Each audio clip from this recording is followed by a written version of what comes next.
Hello, good evening to you all. My name is Carl Kenny. I'm a student and entrepreneur studying at Holt University, South Africa. Welcome to this new edition of Career Show. As you can see, today we are going to receive Sir Christian Gang, who is an entrepreneur from Cameroon, the CEO and the founder of Madeline Catalyst Group, a Cameroonian all natural cosmetic. Yeah, so let me check if the sir is.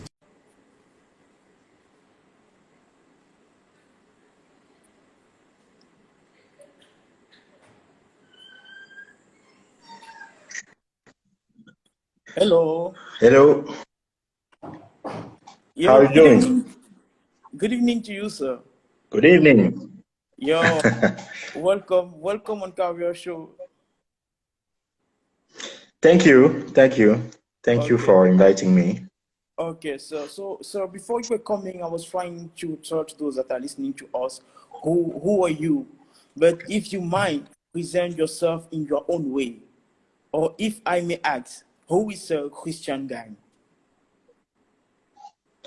Um, Christian Gan is an entrepreneur from Cameroon, a former investment banker. I was born in Yaoundé.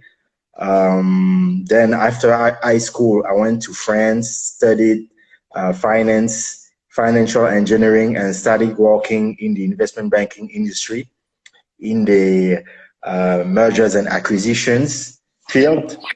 And I also work in the private equity industry. And after that, in 2012, I decided to go back to Cameroon to start my own company, Madeline Casalis. Madeline Casalis is a organic cosmetic brand. We manufacture local cosmetic products for skincare, hair care products with natural crops from Cameroon. For example, aloe vera, lemon, red cabbage, cucumber, cocoa butter, shea butter, etc. And the company is growing. Wow. Yeah, so you are talking about Madeline Casalis, and the question that we want to ask you is, where is the name coming from? Malin Casalis is the combination of two names, the name of my little sister, Suzanne Lise, and the name of my mother, Pauline. So the rest is it's creativity. So I decided it sounded well, and I wanted a brand that can travel around the world. So when you speak when you hear people talking about Malin Casalis in US, in Italy, in Spain, or in Cameroon, uh, there is the same enthusiasm. So that's Madeleine Casalis. Euh, d'accord, monsieur. Alors, parlons de Madeline Casalis. La question qu'on aimerait savoir, c'est comment se porte Madeline Casalis. Pouvez-vous nous donner les articulations de vos activités aux abonnés du Carrière Show? Madeleine Casalis se porte très très bien. C'est vrai que beaucoup d'entreprises en 2020 ont beaucoup souffert de la crise, de la pandémie du Covid. Nous avons su rapidement nous adapter. Nous nous développons à grands pas parce que nous avons réussi à dépasser les 300 points de vente. Nous avons de plus en plus de références parce que nous faisons de la sous-traitance nous avons une activité de sous-traitance, Madeleine Lab, qui fabrique des cosmétiques pour d'autres sociétés, que ce soit sur le plan local ou que ce soit sur le plan international. Donc, même des sociétés, on travaille actuellement, par exemple, avec deux sociétés américaines. Il y a des sociétés qui sont basées aussi en France, beaucoup de personnes de la diaspora. Donc, la société se porte bien.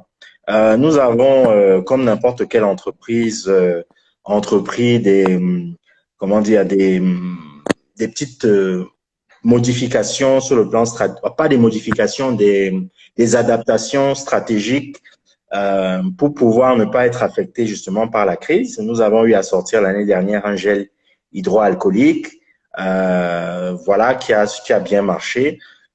Nous sommes entrés aussi dans le cheveu récemment avec une crème au gombo et au coco. Il y a beaucoup de perspectives et beaucoup de contrats qui sont en train d'être finalisés. Donc, la société se porte bien et comme n'importe quelle entreprise, nous relevons plein de challenges chaque jour. D'accord. Alors, monsieur, avec seulement 2500 $ d'économie, vous réussissez le pari de vous lancer dans l'entrepreneuriat. Comment l'avez-vous fait? Quel a été l'élément déclencheur?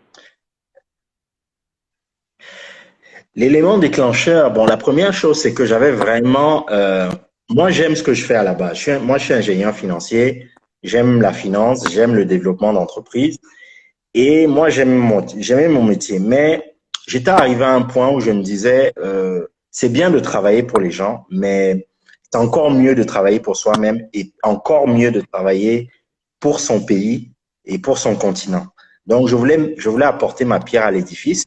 Et l'idée m'est venue d'où? En fait, ma maman est pharmacienne. Ma maman est pharmacienne.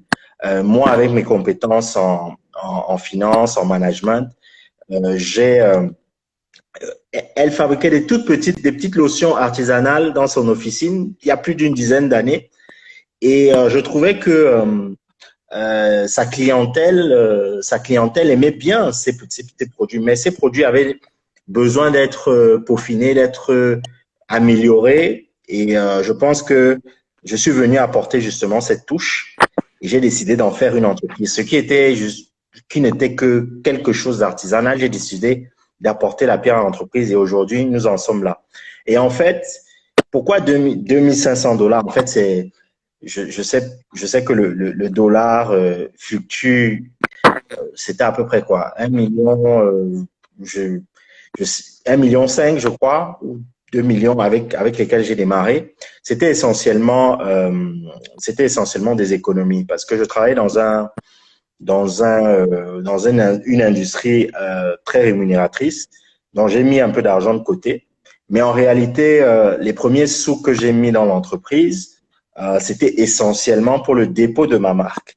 C'est-à-dire, j'ai déposé le nom de domaine, madinecasalis.com. Après, j'ai déposé la marque à l'INPI, l'Institut national de la propriété intellectuelle en France, parce que je croyais vraiment à la marque, je croyais vraiment au concept et au développement de ça. Donc, dès le début, j'y ai cru. Il n'y avait même pas un seul produit qui était sorti. Donc, et en rentrant au Cameroun, j'ai déposé ma marque à l'OAPI, l'Organisation africaine de la propriété intellectuelle. Donc, c'est essentiellement la moitié de cet argent est parti justement dans le dépôt de la marque. La moitié de cet argent. Donc, en réalité, c'est même moins de 2500 $ sur le plan opérationnel. C'est-à-dire que on a, j'ai vraiment commencé de manière vraiment très, avec un seul produit. Et moi, j'incite vraiment les gens à commencer petit.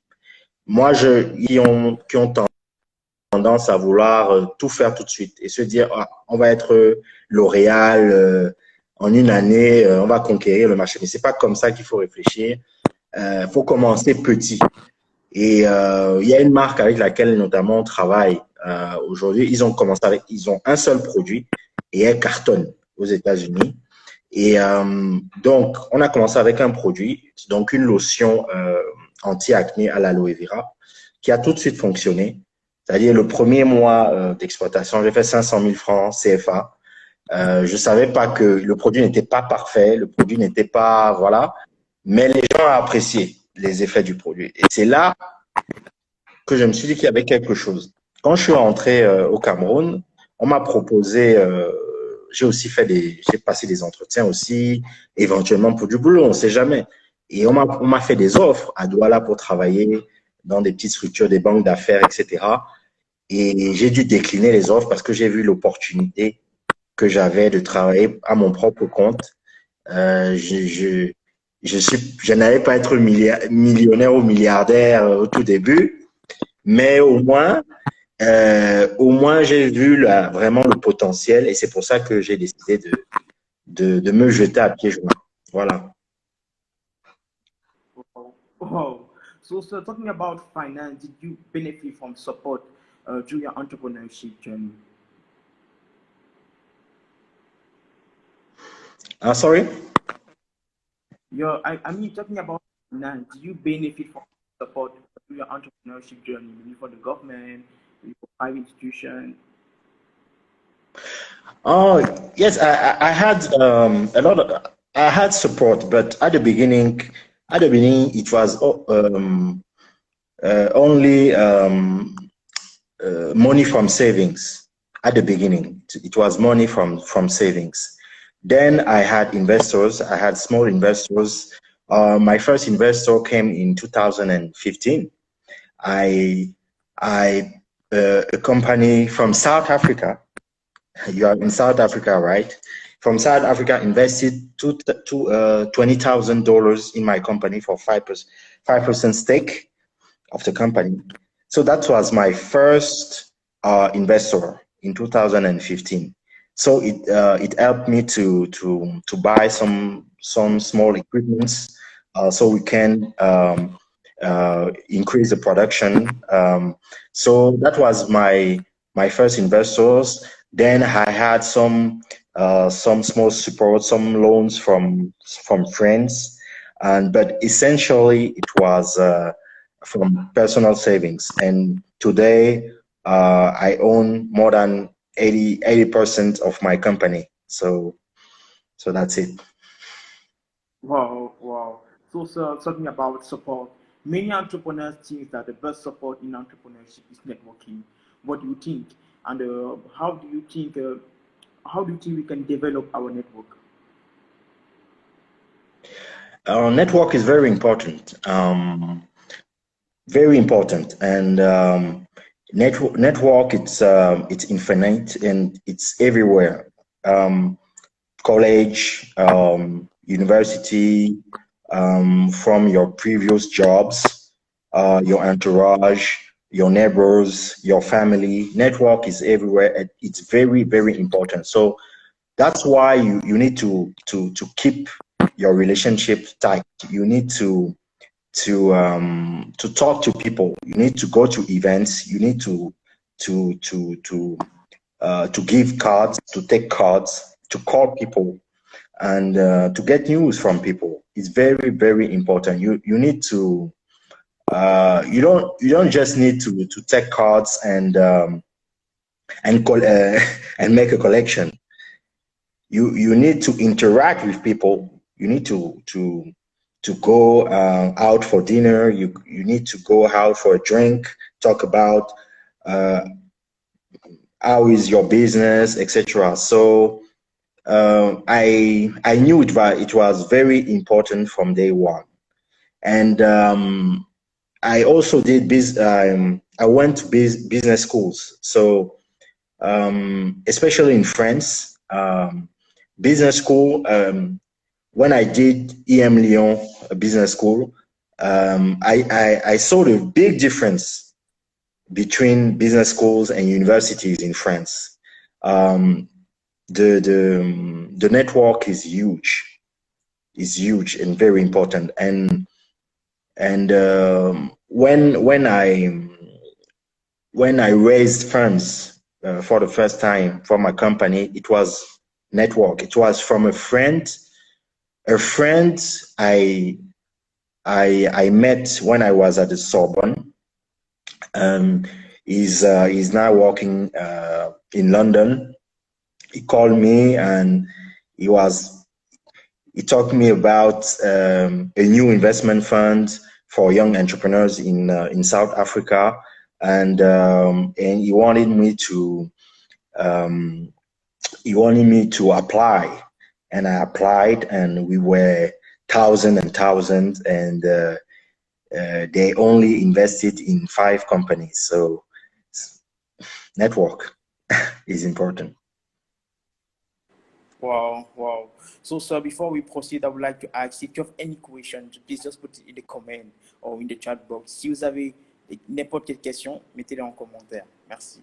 Alors, monsieur, la jeunesse entreprenante qui nous écoute se dit très souvent que le passage par le salariat avant de mettre sur pied une entreprise personnelle est le moyen le plus sécurisant et le plus efficace. Qu'en pensez-vous? Je suis totalement d'accord. C'est-à-dire, pour moi, je pense que pour être un bon, comment expliquer ça? Pour être un bon maître, il faut être un bon esclave. Je ne sais pas si c'est le meilleur, c'est le meilleur des termes, mais je pense que moi, le salariat m'a beaucoup aidé à prendre du recul. J'ai eu, si je compte les stages que j'ai eu à faire à l'étranger, les jobs, que ce soit les stages, les petits jobs, les vrais emplois que j'ai eu à l'étranger, j'ai eu dans les une dizaine d'employeurs. Et lorsqu'on a une dizaine d'employeurs et même des employeurs d'un certain niveau, et que ce soit des grosses sociétés ou des toutes petites structures, je vous assure que ça vous en apprend beaucoup. Et ça vous apprend beaucoup, si vous avez une âme d'entrepreneur, ça vous en apprend beaucoup sur quel est le type de dirigeant que vous voulez être plus tard. Comment est-ce que, quelles sont les erreurs que vous ne voulez pas reproduire? Si par exemple votre employeur vous malmène, vous n'avez pas envie demain de malmener également les salariés de la même manière parce que vous savez ce que le salarié peut ressentir. Donc, ça m'a beaucoup appris et c'est très important aussi parce que ça permet de voir comment une entreprise fonctionne, ça permet ça permet vraiment de prendre du recul parce que je vois des gens, il n'y a pas de secret, hein, il n'y a pas de formule en particulier. Si on veut être entrepreneur, on peut se lever un matin, on crée un truc, ça marche et voilà. Mais je pense que c'est un plus, c'est vraiment un plus. Donc, je recommande toujours aux gens d'avoir toujours un peu d'expérience avant de se lancer. Au moins, ça nous permet de prendre l'élan. Voilà. Wow, wow. So, sir, what are the major difficulties that you encounter with your activities? And can you share with us your worst experience in business? Wow. Um, I can't tell worst experience because all the experiences are valuable, I think. There are too many challenges when you work in Cameroon, when you launch your company in Cameroon. First, it's very difficult to find the right talent and to work with people uh, with the right skill and the right skills. And that's very difficult. I had some employees that stole products. I had issues with partners. I had issues with, I think, in general, entrepreneurship is a big journey. It's a big journey, and you need to enjoy the ride. You just need to enjoy the ride because if you count all the challenges, the problems you have, you will be discouraged. So I don't regret anything. I don't regret because all these experiences are valuable for me. Okay. So, sir, from those experience, like what advice can you give for to the young entrepreneurs that are still that are still finding their way? Um, I created um, I created a concept 2 years ago named Path, and I think every young entrepreneur need to follow the path. And path for me is it's what path. It's passions. You need to be patient. You need to go step by step. A, it's for adventurousness. You need audacity. You need to go to sell your brand, to sell your product, to sell your service. Nobody will do it for you. So, and there is T for task. You need to work hard, and be consistent.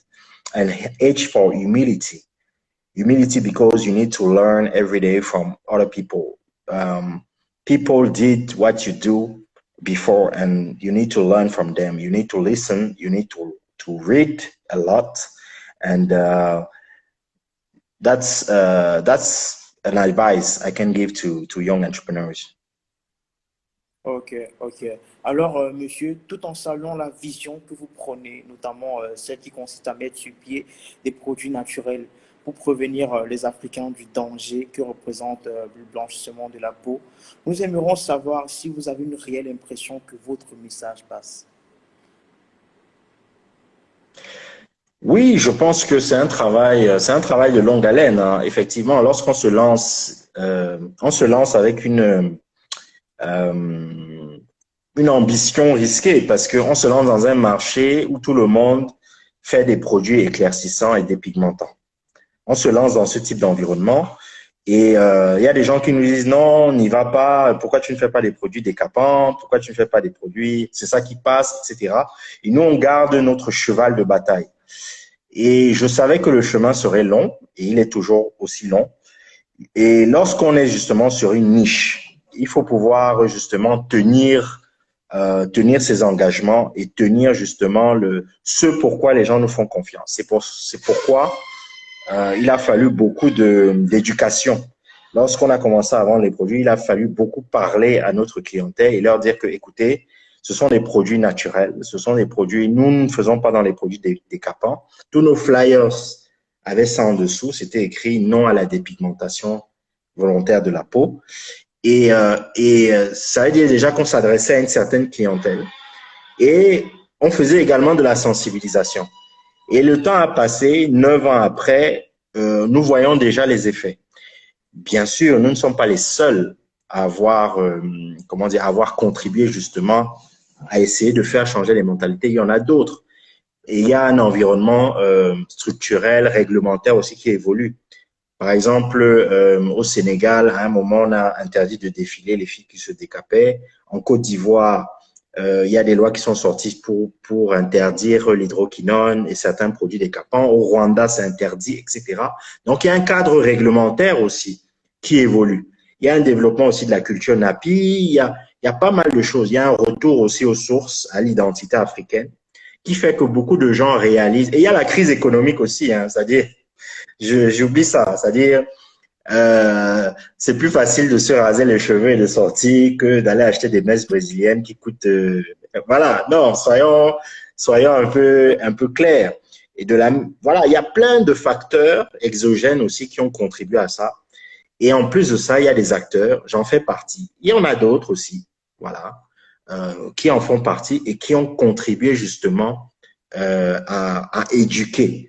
Et on le voit, c'est-à-dire que même s'il y aura toujours, il y a toujours ce marché, hein, des gens qui veulent se blanchir la peau, etc. Ce marché, il est là, mais on observe un net recul, du marché. Et certains leaders sont affectés. Je ne citerai pas de nom. Certains leaders sont affectés par ce qui se passe parce qu'effectivement, ils n'ont pas vu venir l'évolution justement du secteur. Wow, wow. So talking about the female, like you also place a lot of emphasis on female entrepreneurship. What do you think is the place of the African woman in the spirit of emergence that is playing out on the continent? I think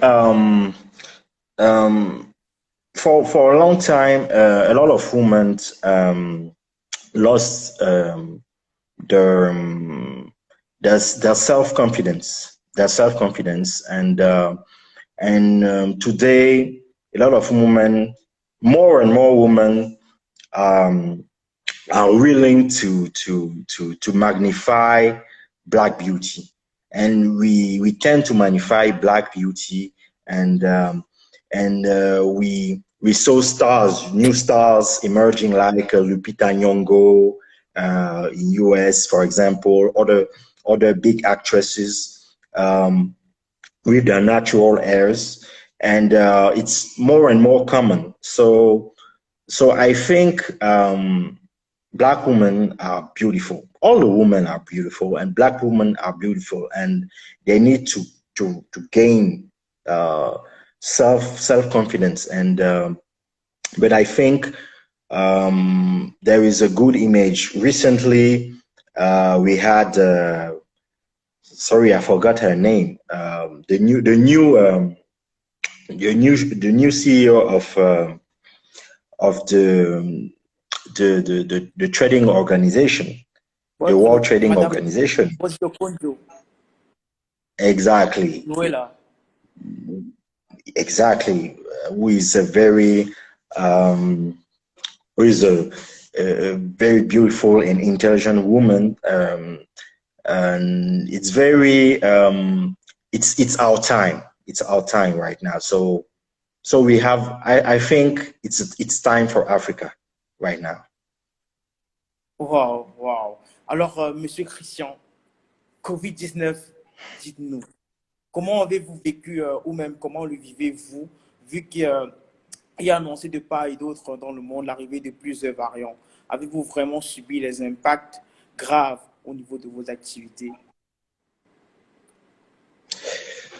Non, parce que moi, je suis un gars prêt. Je suis prêt à la guerre.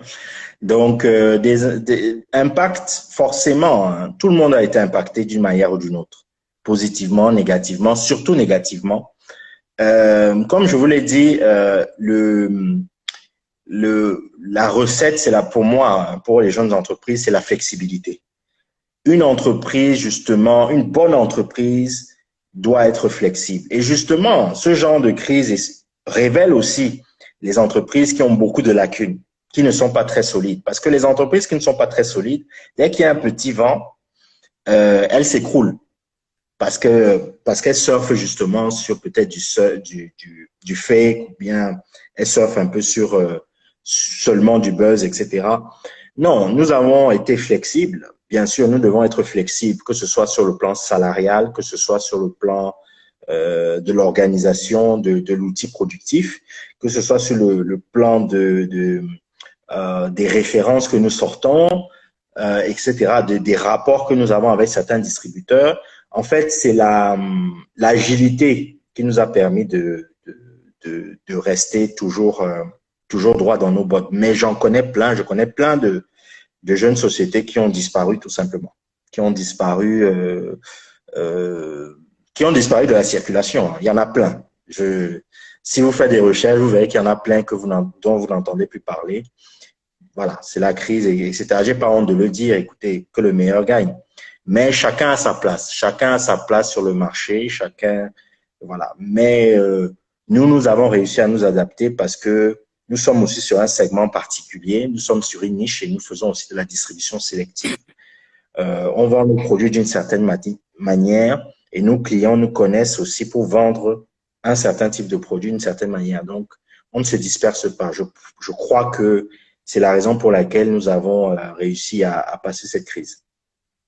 Wow, wow. Alors, monsieur, quel conseil pouvez-vous donner aux jeunes entrepreneurs qui sont moins expérimentés afin qu'ils puissent survivre économiquement à cette pandémie? Survivre économiquement, déjà, avant même, maîtriser déjà votre secteur d'activité. Il faut savoir dans quel cours vous jouez, quel est votre positionnement, quel est le type de produit que vous faites. Parce que il y a beaucoup d'entrepreneurs, j'ai tendance à voir des jeunes qui font d'autres choses par mimétisme. Ils ont entendu qu'il y a un truc qui marchait, ils se lèvent un matin, ils disent, moi aussi, je vais faire ça. Mais ils n'ont aucune notion de ce qu'ils font. Ils ne savent pas, et ils ne veulent même pas apprendre, en fait, de du marché dans lequel ils évoluent, du type de produit. Ils ne connaissent même pas vraiment leur secteur. Ce sont des aventuriers. Et en général, les aventuriers disparaissent. Les aventuriers disparaissent parce que c'est ceux qui maîtrisent le marché qui prennent la place. Donc déjà, de but en blanc, il faut déjà maîtriser le marché dans lequel on évolue. Ensuite, il faut être flexible et mettre la main à la pâte. Ça, pour moi, c'est une des recettes pour pouvoir survivre. C'est-à-dire sortir de son fauteuil de DG, etc., aller sur le terrain, voir ce qui ne marche pas, prendre des décisions de manière réfléchie mais très rapide et être agile et flexible. Ça, c'est l'avantage qu'on ait une petite structure, c'est l'agilité. C'est ça l'avantage lorsqu'on a une petite structure. C'est vraiment l'agilité. Mais si si cette entreprise n'est pas justement agile, vu comment le monde fonce à toute vitesse, ça va être très, très, très difficile de s'adapter. Voilà. Wow. Wow. Alors, monsieur, parmi ceux qui nous suivent actuellement, il y en a beaucoup qui sont à la diaspora et qui souhaiteraient rentrer entreprendre, mais ils mettent des réserves quant à la corruption élevée, le clientélisme, la malgouvernance, et qui, selon eux, entravent énormément le déclenchement d'un éventuel retour. Que pouvez-vous leur dire? Moi, ce que je peux dire, c'est que l'herbe n'est pas plus verte ailleurs. C'est-à-dire que tous les pays ont leur tard, tous les pays ont leurs problèmes. Ceux qui s'imaginent que parce qu'ils vont aller au Sénégal, ou parce qu'ils vont aller au Rwanda, ou parce qu'ils vont aller, bon, ça va forcément exploser. Ce n'est pas forcément ça. Bien évidemment, il y a des environnements pour entreprendre qui sont beaucoup plus euh, comment dire, qui aident, on va dire, qui aident beaucoup plus les entrepreneurs, qui sont beaucoup plus adaptés. Mais je pense que ça commence d'abord par l'état d'esprit. C'est d'abord par l'état d'esprit. Et on peut contourner un certain nombre de choses. Certaines personnes ont réussi dans le pays qui vous fait peur. Pourquoi vous ne réussiriez pas? Et je pense que tout le monde, toutes les personnes qui ont réussi ne sont pas forcément des personnes qui ont trempé dans des choses peu discutables. Donc, je pense qu'il faut enlever ça de son esprit et il faut aller à la guerre tout simplement. C'est-à-dire que si vous avez envie de vous lancer, allez-y. Étudiez aussi votre marché. Il faut savoir quelles sont les contraintes, comment les contourner. Bien évidemment, dans certains secteurs, ce sera beaucoup plus difficile de contourner certains travers parce qu'il y a beaucoup d'enjeux, il y a beaucoup d'argent, il y a beaucoup de voilà, il y a des secteurs, je ne vais pas les citer. Vous pouvez aisément savoir dans quel secteur c'est encore plus difficile parce qu'il y a des signatures qu'il faut, parce qu'il y a des choses qu'il faut. Mais qui vous a empêché de créer votre service, qui vous a empêché de créer votre produit et de le vendre à celui qui en a besoin? Personne ne vous a empêché. Je pense qu'il y a l'environnement qui vous permet de le faire. Maintenant, c'est à vous d'être agile pour, euh, pour éviter les travers, que ce soit la médiocrité, que ce soit les gens qui vous mettent des bâtons dans les roues, que ce soit, c'est à vous maintenant d'user de stratégie. Et c'est ça votre rôle de chef d'entreprise. Sinon, ce serait trop facile. Oui, c'est ça votre rôle. C'est ça. Vous arrivez dans un environnement, il y a la concurrence, il y a peut-être que l'État ne vous aide pas, peut-être que les impôts vous dérangent, peut-être que il y a quelqu'un qui veut utiliser la sorcellerie pour vous, je sais pas, vous déstabiliser, peut-être. Ben, vous devez savoir tout ça. C'est à vous, justement, c'est votre travail de gestionnaire de, de trouver les armes pour zigzaguer entre ça et de réussir. Sinon, ben, ce serait facile, ce serait trop facile. Exactement, Voilà. parce que quand nous parlons avec la diaspora, beaucoup ont l'impression qu'on ne dit pas tout. Alors, ils se demandent à quoi s'attendre quand on rentre au pays. À quoi s'attendre? Parce que vous allez voir des entrepreneurs qui viennent dire, voilà, il faut beaucoup bosser, il faut être persévérant. Mais on a l'impression qu'il y a une partie là qu'on ne dit pas beaucoup. Vous voyez un peu. Donc, il dira juste peut-être que, voilà, quand j'ai commencé, voilà, j'avais juste 1000 dollars. Et puis, bam, de 1000 dollars, il a eu des milliards. On ne sait pas ce qui s'est passé entre-temps. Voilà. Beaucoup, beaucoup aimeraient savoir comment ça marche, c'est-à-dire à quoi s'attendre quand on rentre au pays. Donc, concernant la structure, comme à quoi s'attendre et quels conseils pouvez-vous Vous allez donner souffrir. pour mieux contenir les choses et faire avancer et avancer. Vous allez souffrir, c'est tout. C'est-à-dire, je pense que je vais résumer l'entrepreneuriat en fait. L'entrepreneuriat, c'est apprendre, c'est l'école de la souffrance en fait. Moi, c'est l'école de la souffrance. Faut apprendre à souffrir. Si tu n'aimes pas te faire fouetter, va trouver un job, assieds-toi là-bas, on te donne ton salaire. Tu n'aimes pas ton boss, tant pis, il n'y a pas de souci. Mais il faut, en fait, je pense que c'est pour ça que je dis que c'est le mindset qui est très important. Moi, je suis arrivé, dans ma tête, je me suis dit, j'ai fait une programmation mentale. Je me suis dit, ça va être très, très, très dur. Et je me suis tellement dit que ça va être très, très, très dur que quand je suis arrivé, j'ai trouvé les choses plus simples. Alors que l'environnement est dur, mais je ne l'ai pas pris comme quelque chose d'insurmontable. Je l'ai pris genre, ah, le Cameroun, si, j'ai pris des choses comme des challenges, en fait. Mais il faut pas idéaliser parce que les gens, parce qu'effectivement, il y a eu ce truc de dire oui, l'Afrique, il y a des opportunités, au Cameroun, ceci. Bien sûr qu'il y a plein d'opportunités, mais ces opportunités, il faut aller les chercher, il faut les gagner. C'est pas tes hectares d'ananas ne vont pas pousser tout seuls. Tes usines ne vont pas se construire tout seuls. Ton produit ne va pas se lancer tout seul. Tes produits ne vont pas se retrouver dans les rayons un peu partout tout seul. Il faut se battre parce qu'il y a des gens qui vont essayer. Et ça, c'est l'entrepreneuriat partout dans le monde. Il y a des gens qui vont essayer de te barrer la route, qui vont te dire non, je ne veux pas que tu entres sur ce marché, c'est mon marché, reste en dehors de ça. C'est toi, justement, c'est ta magie et ton travail en tant qu'entrepreneur qui te permet de contourner ça ou de bagarrer pour bousculer les portes et aller au truc. Donc, à quoi s'attend la souffrance? Voilà. C'est-à-dire, si les gens sont dans la diaspora, vous allez souffrir. Le pays n'est pas facile. Vous allez souffrir. Et l'autre chose, c'est, il faut arrêter de penser qu'on est en bang. Moi, j'étais benguiste. Il faut arrêter de penser, je suis en bang, je veux venir montrer aux gens que non, faut laisser ça. Faut laisser ça là-bas. C'est-à-dire, tu étais au state. Ce qui était au state reste au state. Si tu as la connaissance, tu ramènes ta connaissance, ok. Garde ça pour toi, ça on s'en fout, tes diplômes, tout ça, laisse tout ça là-bas. Ça va t'aider dans certaines situations, ça va t'aider sur le plan technique, sur le plan de, je sais pas, comment dire, de l'habilité à faire un certain nombre de choses. Tu vas être à l'aise peut-être sur Excel, sur PowerPoint, sur des outils que tu as l'habitude d'utiliser quand tu étais en Europe ou ailleurs. Mais pour beaucoup, enfin, voilà, on va pas te demander certaines choses, quoi. C'est-à-dire, donc laisse ça. Faut être concret. Tu arrives sur place, faut être concret, faut aller droit au but.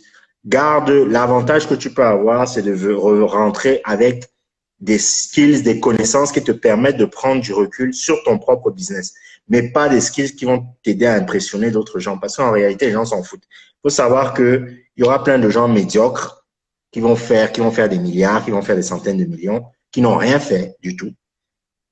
Mais parce que, bon, je parle pas de ceux qui passent par des moyens détournés ou des moyens bizarres, mais je parle de gens qui ont été beaucoup plus concrets, qui sont allés droit au but et qui n'ont pas fait l'école et qui ont fait de grandes choses. Et il y en a d'autres qui vont arriver avec toute la science du monde, qui vont arriver avec 5 MBA, 15 doctorats, qui vont essayer d'apprendre la science à celui qui va les arracher dans la route. Mais celui-là, il s'en fout. Il veut que tu règles son problème. C'est tout ce que... Voilà. Donc, attelle-toi à ton produit. Voilà. Si tu as un bon produit, un bon service, tu essaies de le vendre au plus grand nombre, je pense qu'après, ça ira. D'accord. So, sir, are you comfortable with what many entrepreneurs often like to call the African complex? Like, so linked to the fact that Cameroonian or African do not like to consume locally. What is the rationale for this, and how do you manage to get around the psychological barrier? As I said, you need a lot of education. You need to talk to people. You need to talk a lot to people, and you need to show them that we do good local products, and that's what Madeleine Kazali did from day one in 2012. We talk to people, and we show people that we had good products, and they adopted it.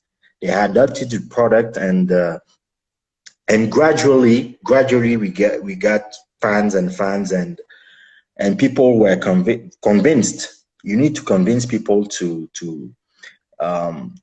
purchase your product.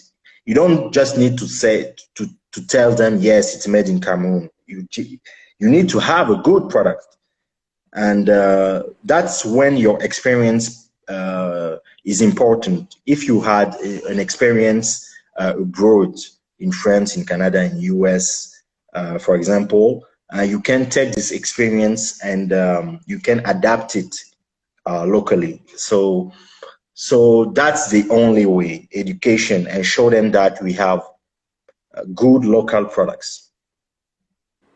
Oh, oh.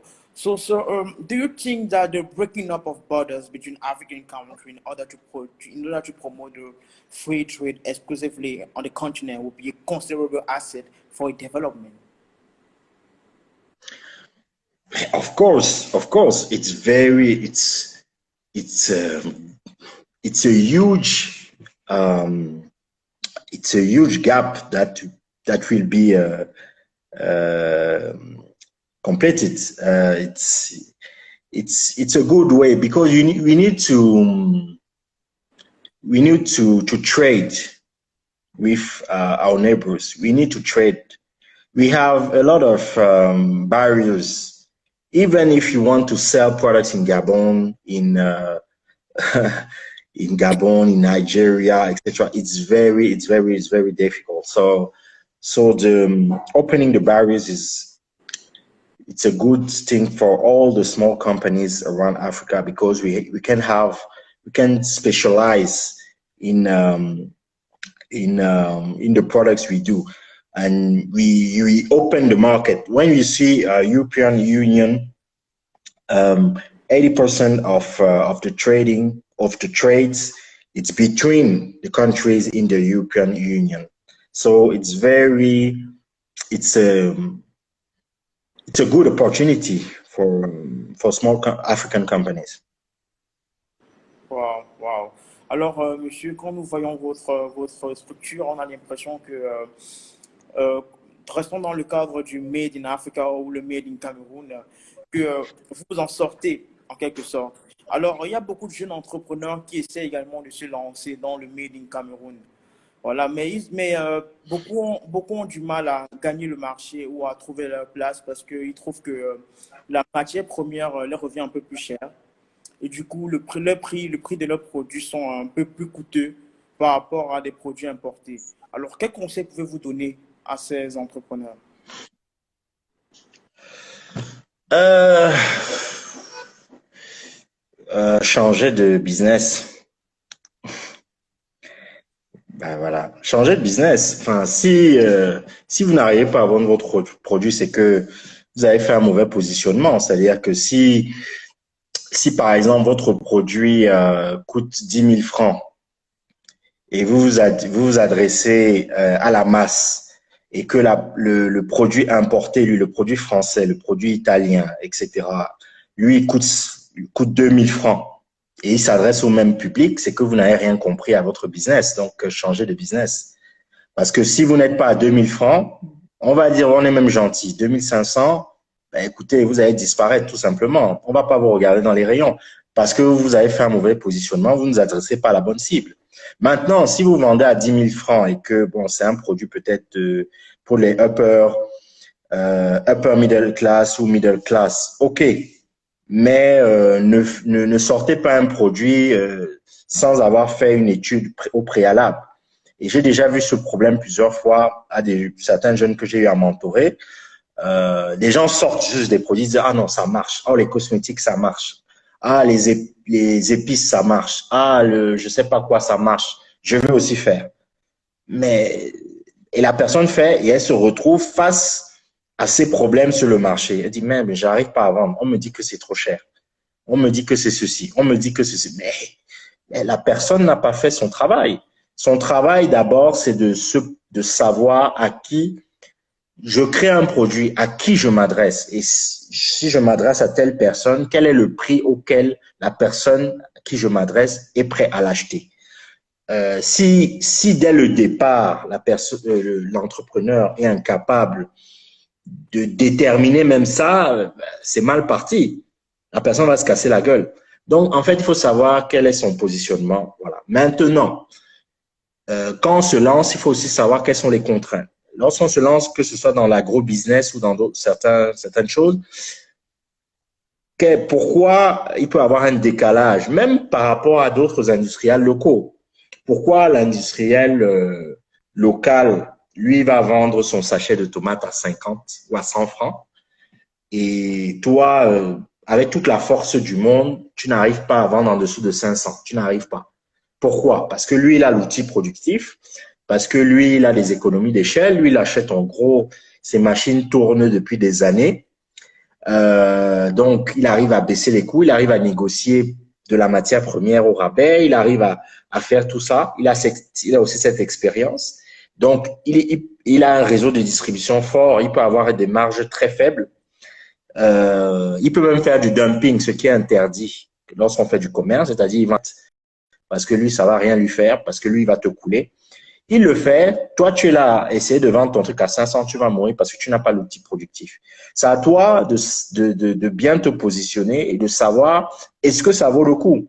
C'est bien beau sur le papier de dire je vais aussi vendre des trucs en tomates, des sachets. C'est bien, mais à qui tu vas t'adresser? Comment tu vas faire? Est-ce que le client va te bouder? Parce que clairement, moi, j'arrive, je vois 100 francs, 500, je prends 100 francs pour le même contenu. Donc, c'est pour ça que c'est ce travail en amont qui est très important au début. Voilà. Wow, wow. Alors, monsieur, quelles sont selon vous les 5 qualités qui doivent habiter l'entrepreneur africain d'aujourd'hui et de demain? L'entrepreneur africain. Wow, 5 qualités. Je vais reprendre mon concept PAF, hein. Il doit être patient. Il doit être patient, pourquoi? Parce que en Afrique, c'est lent. Voilà, c'est assez lent. Donc, si tu te dis que ton papier va être signé dans la journée, enfin, il y a des papiers qui peuvent être signés dans la journée et qui doivent même être signés dans la journée. On va dire certains papiers, bah, écoute, il faut t'attendre à tourner peut-être pendant plusieurs semaines. Non, il faut être patient. L'audace, parce que bon, écoute, il faut te démarquer, hein, il faut tout simplement te démarquer. Ça, c'est n'importe quel entrepreneur. Il faut te démarquer. Il faut pas avoir honte du produit que tu vends. Si toi-même tu as honte de ce que tu vends, si tu te caches, aujourd'hui, on est dans un monde, tout le monde n'est pas fait pour être visible, hein, tout le monde. Mais malheureusement ou heureusement, je ne sais pas, on est dans un monde où c'est très important, on est interconnecté, encore plus aujourd'hui avec le Covid. On est visible, on n'est plus visible. Donc, il faut pouvoir avoir l'audace de dire, de se monter au créneau et de dire, écoutez, moi je fais ci, moi j'ai découvert ça, moi j'ai découvert tel truc révolutionnaire, j'ai envie de vous le vendre et voilà. Donc, il faut le faire. Le travail, bon, ça, bon, on va dire que c'est général, mais travailler, c'est quoi? Travailler, c'est être consistant. Travailler, c'est faire les mêmes choses encore et encore et s'améliorer avec le temps. Donc, ne pas se dire, OK, bon, j'ai lancé un produit, bon, je vais aller me coucher. Je vais révolutionner, je sais pas quoi, et je vais en vendre des millions. C'est pas comme ça que ça fonctionne. Il faut pousser, pousser, pousser. Le produit, votre best-seller, le produit que vous développez maintenant, ce sera peut-être votre best-seller dans 10 ans. Peut-être que c'est dans 10 ans que le produit va émerger, mais c'est parce que vous aurez travaillé depuis. Peut-être que les gens vont bouder votre produit. Il y a des tonnes de produits de grande consommation qu'on consomme partout dans le monde, qui sont très célèbres, qui n'ont pas marché au début. Et il a suffi d'un truc, il a suffi, je sais pas, d'un coup de chance, il a suffi d'un événement et le produit a décollé. Que ce soit Coca-Cola, que ce soit le donut, que ce soit des choses. Il y a plein de produits qui n'ont pas été acceptés au début et qui, parce qu'il y avait de la consistance derrière, au final a été adopté par tout le monde. C'est la même chose pour la musique de quelqu'un. Il y a des gens, voilà, un artiste est dans son coin, il fait sa musique depuis des années, personne ne le calcule. Un jour comme ça, je sais pas, un grand producteur, Quincy Jones, voilà, Quincy Jones passe, il voit ton truc, il dit putain c'est génial et pap, le gars il décolle. C'est comme ça la vie en réalité. Mais qu'est-ce qui fait ça? C'est la consistance dans le travail. Et enfin l'humilité. L'humilité en fait c'est de pas penser qu'on a inventé la roue. Des gens ont fait des choses avant nous. Il faut respecter ce travail aussi. Il faut accepter aussi qu'on ne sait pas. Il faut accepter de demander de l'aide. Il faut laisser son orgueil de côté. Il faut apprendre en continu. Il faut vraiment se dire que non, on est dans un apprentissage constant, même pour son entreprise. beaucoup de gens ont péché par excès d'orgueil, même de gros entrepreneurs camerounais. Hein. Je ne parle même pas des gros hommes d'affaires camerounais qui ont, par péché d'orgueil, ils ont persisté dans une voie, mais qui n'était pas stratégique. Pourquoi? Parce qu'ils se sont dit, non, moi, je suis leader de tel marché, personne ne me peut. Et, euh, et par exemple, Orange ou MTN arrive et voilà, suivez mon regard. Vous savez de qui je parle, par exemple. Il y a plein de, voilà. Et c'est pour ça qu'il faut toujours garder ce truc-là. Faut pas se dire, moi j'ai réussi, je suis arrivé, mon produit marche, mon service marche, et je vais faire les milliards toute ma vie et ma descendance fera aussi des milliards. Non, le monde change, le monde évolue, les modes de consommation évoluent. Voilà, il faut toujours être alerte. Et c'est justement parce que tu gardes cette humilité que tu arrives à t'adapter. Si tu pêches par excès d'orgueil, le monde va très vite te montrer que tu es à côté de la plaque et que ton modèle que tu essayes de creuser est très vite dépassé. Voilà. Wow, wow. Alors, monsieur, beaucoup de jeunes entrepreneurs posent cette question actuellement. Est-ce qu'il est réellement possible de quitter de 0 à 1000 en tant qu'entrepreneur actuellement? C'est-à-dire, on entend beaucoup de personnes qui ont commencé en tant que vendeurs d'arachides et qui sont maintenant milliardaires ou bien qui ont vraiment des millions. Mais est-ce que c'est possible encore actuellement? Bon, mon raisonnement est partagé. Bon, premièrement, moi, je pense que tout est possible. Donc, ça veut dire que ça, c'est possible. Tout est possible. Tout est absolument tout. Je dis bien tout. Il y a des histoires incroyables. On en connaît tous, des histoires incroyables. Il suffit d'aller sur Google, vous en verrez des histoires incroyables. Tout est possible. Maintenant, cette histoire de j'ai vendu les arachides, l'année d'après, je suis milliardaire, ou je sais pas quoi, ça, c'est des conneries. Je suis désolé, mais c'est des conneries. C'est-à-dire, on sait comment l'argent fonctionne, on sait comment l'argent produit, on sait quel est le processus entre le fait de découvrir, de faire découvrir ton produit, de le faire grandir, de le faire adopter. C'est tout un processus, hein. C'est pas un processus qui se fait comme ça, là, voilà, quoi. Genre, j'ai trouvé la pierre philosophale, je suis milliardaire. Non, c'est pas comme ça. Les seuls milliardaires qui deviennent aussi riches très rapidement, je parle des milliardaires honnêtes, entre guillemets, je parle pas de tous les autres, là, les faux milliardaires. On sait de qui on parle. Les seuls, ce sont les gens de la tech, parce que les modèles économiques sont différents. Voilà. Quand on dit qu'on valorise aujourd'hui Clubhouse à 1 milliard de dollars, etc. Même moi, j'ai pas Clubhouse je suis sur Android, j'ai pas de iPhone, mais c'est déjà une entreprise qui est valorisée à 1 milliard de dollars. Bon, voilà. C'est d'autres types de modèles et ils sont sur des marchés beaucoup plus dématérialisés, avec plein d'investisseurs, avec la bourse, l'effervescence de la bourse, etc. OK. Mais lorsqu'on est dans le terre-terre, comme on dit, on est au pays, etc., etc., il y a tout un processus. Moi, je ne crois pas aux générations spontanées. Et les générations spontanées, il y en a plein. Des imposteurs, il y en a plein, je le dis, hein, il y en a plein des imposteurs qui vendent du rêve aux jeunes et qui leur font croire que ça, voilà, je suis des gens que tu n'as jamais entendu parler de quelqu'un. Ça, je crois pas à ça. Hein. Tu n'as jamais entendu parler de quelqu'un. Jamais, jamais. Et un jour, on te dit que non, non, non, c'est un milliardaire. Hein. Non, non, non, il a fait fortune dans ceci, dans cela. Non, moi, j'y crois pas. Et on a un problème en Afrique avec la traçabilité. La traçabilité. Quel est le passé des gens? Quel est le passé des gens? Les gens viennent d'où? Ils ont fait quoi? Ben oui, faut dire les choses. Les gens viennent d'où? Bon, les petits esprits vont dire oui, ils ont gagné leur argent, ils ont l'argent. Oui, ok, ça c'est les petits esprits.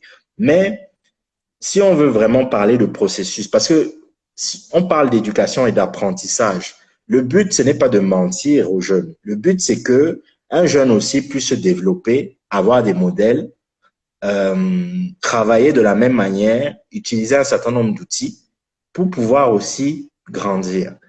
Le but, c'est pas juste de venir dire aux jeunes, écoutez, regardez, moi, je suis riche, hein. Moi, Moi, je vendais les arachides. Oui, mais tu vendais les arachides. Où, quand, comment? Qu'est-ce qui s'est passé? Explique-moi. Non. Pourquoi ces gens ne viennent pas parler dans les universités? Pourquoi ils ne sont pas dans les lives en ce moment? Pourquoi ils ne le font pas? Pourquoi? Parce que beaucoup, il faut laisser les histoires de discrétion, il faut laisser ça. Parce que beaucoup, en réalité, sont incapables de dire la vérité. Beaucoup sont incapables de dire la vérité, de dire, écoutez, j'ai fait comme ci, j'ai fait comme ça. Beaucoup. Je n'ai pas dit tous. Hein. Certains, vous pouvez parler avec certains anciens, pourront vous dire, bon, j'ai fait comme ci. Mais énormément ne vous diront pas. Parce que eux-mêmes, ils savent que c'est pas en vendant les arachides qu'ils sont réussi à, voilà. Et faut que les choses soient claires auprès de certains jeunes. Non. Il faut une traçabilité. J'ai commencé comme ça, j'ai fait ça, je suis allé là-bas. Je n'ai peut-être pas fait d'études, mais j'ai fait comme si j'ai fait comme ça. Voilà. Ça va inspirer plus d'un. Mais il suffit pas de venir dire, oui, moi j'ai vendu des arachides. Regardez, hein, je suis milliardaire. Non, ça, c'est des histoires. D'accord, d'accord. Alors, monsieur, nous sommes déjà à la fin du show. Nous aimerons vous demander quelles sont vos impressions par rapport au Carrière Show. C'est une bonne initiative. Il en faut comme ça. Il en faut des comme ça parce que si ça peut édifier certains, moi je pense que il y a un truc qui est très important, c'est la transmission. La transmission, on a des problèmes avec la transmission en Afrique. On a beaucoup de problèmes avec la transmission. J'avais fait un papier dessus il y a quelques années. Euh, pourquoi euh, pourquoi les Juifs arrivent à transmettre, pourquoi les Grecs arrivent à transmettre, pourquoi les Libanais arrivent à transmettre, pourquoi certains peuples arrivent à transmettre, pourquoi nous, Africains, on n'arrive pas à transmettre. Pourquoi à chaque fois, on entend des grosses fortunes et après, c'est des batailles, après, voilà, des groupes tombent. Pourquoi on n'arrive pas à passer de la deuxième à la troisième génération? Pourquoi on n'arrive pas à faire ça? Parce qu'il y a une part justement moi je pense qu'il y a une part d'hypocrisie de la part de certains. Je pense qu'il y a une part d'égoïsme et il y a une part de non-préparation. C'est-à-dire il faut préparer l'avenir. Et à mon petit niveau, le peu que je puisse faire, c'est transmettre ma petite expérience. Je n'ai pas une expérience de 30 ans, 40 ans dans le business, mais de ce que j'ai déjà vu, si je peux transmettre, il n'y a pas de souci. C'est la raison pour laquelle je développe plus aujourd'hui, encore plus ma chaîne YouTube, parce que c'est aussi un moyen vraiment de transmettre. D'accord. Voilà, et c'est très important parce qu'on ment à beaucoup de gens et c'est pas sain. Parce que si c'est pour faire, parce qu'avec le Covid, il y aura encore plein de gens qui vont rentrer en Afrique, mais si c'est pour se casser la gueule parce qu'on leur a raconté des choses, je pense que c'est pas nécessaire. Donc le Carrière Show est une plateforme intéressante euh, pour transmettre. Voilà. D'accord. Alors, merci. Monsieur, nous vous disons merci beaucoup pour avoir accepté notre invitation, déjà. Merci. Alors, et nous disons passer une agréable soirée et un bon début de semaine. Voilà. Et nous disons à vous tous, Merci. et nous disons à vous tous merci beaucoup pour la patience, voilà, d'être restés sur le show, d'apprendre, voilà. Et bonne soirée à vous tous et bon début de semaine. Stay connected, Career Show. Bye. Bonne soirée. Au revoir. Bonne soirée. Bye.